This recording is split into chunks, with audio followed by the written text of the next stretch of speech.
Әкеме айтып қоймаңыз. Олар өте бақытты отбасы болатын. Бірақ бір күні анасы ауру себебінен сүйікті күйеуі және енді ғана 3 жасқа толған сүйкімді қызын тастап, бұл дүниемен қоштасты.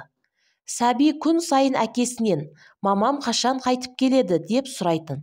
Ал әкесі қызын жұбатып, «Қызым, мамаң өте алыс бір жерге жұмысқа кетті» деп құшақтап ұйықтататын. Сөйте жүріп, қызы 6 жасқа шыққан жылы әкесі мейірбан, ақкөңіл бір әйелмен танысады. Бір күні әкесі қызына: «Қызым, мамаң қайтып келетін болды. Сен мамаңның түрін ұмытып қалған жоқсың ба?» деп сұрады. Кішкене сәби ары ойланып, бері ойланып, басын шайқады.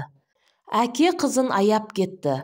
Әрі бір жағынан сәл де болса жеңілдеп қалғандай сезінді. Ол әлі де бала ғой. Дәл сол сәтте есік ашылып, әлгі әйел кірді де, құшағын кең жайып, қыздың есімін шақырады. Сәл таңырқап, жатырқап тұрған қызына әкесі: «Қызым, мамаңды танымадың ба? Тез мама деп шақыра ғой» депті. Сәби ақырын адымдай басып барып, «Мама» деп құшақтап алады.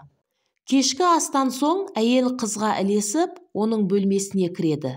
Екеуі көңілді әңгімелесіп отырғанда қыз: «Сіз менің мамам емессіз» дейді кенеттен. Әйел әрі тосырқап, әрі таңырқап қалды. Сәби қыз шошып қалған әйелдің қолынан ұстап, бәсең үнмен: «Менің мамам қайтыс болған. Мен оны атам мен әжемнің әңгімелерінен біліп алғанмын. Мұны тек атам мен әжем үшеуміз ғана білеміз. Әкем мен басқалары білмейді. Олар әлі күнге дейін мамамды тірі, алыс бір жерде жұмыс істеп жүр деп біледі». Жылап жіберуге шақ қалып тұрған әйелдің құлағына сыбырлап: «Бұл екеуміздің ортамыздағы сыр болсын. Әкеме айтып қоймаңыз. Ол білсе сөзсіз азаптанып жылайды» дейді жаңа тапқан анасын құшақтап. Бұл сәтте есік сыртында үнсіз тыңдап тұрған әкесінің көз жасы көл болған еді.